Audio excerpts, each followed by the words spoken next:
আবারও সিলেট ঢাকা মহাসড়কের দুর্ঘটনায় নিহত ১, আহত ২০। হবিগঞ্জের মাধবপুর উপজেলায় ঢাকা সিলেট মহাসড়কের সাহেববাড়ি গেটের দক্ষিণে তেলে ভাউচারবাহী একটি যান ও আল মোবারক পরিবহনের একটি বাসের মধ্যে সংঘর্ষে একজন নিহত হয়েছেন। এ ঘটনায় অন্তত ২০ জন আহত হয়েছেন।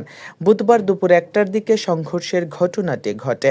দুর্ঘটনার পর আহতদের উদ্ধার করে স্থানীয় বিভিন্ন হাসপাতাল ও ক্লিনিকে পাঠানো হয়।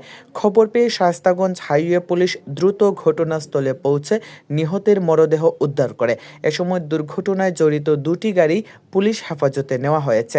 এ বিষয়ে শায়েস্তাগঞ্জ হাইওয়ে থানার অফিসার ইনচার্জ আবু তাহের দেওয়ান বলেন, দুর্ঘটনার সঙ্গে জড়িত দুটি গাড়ি আটক করা হয়েছে। তবে বাসের কোনো লোকজনকে আমরা ঘটনাস্থলে পাইনি। তবে নিহত ব্যক্তির পরিচয় জানতে পারছি, তিনি বাসের সুপারভাইজার ছিলেন। এ বিষয়ে যাচাই বাছাই চলছে, আইনি প্রক্রিয়া চলমান রয়েছে।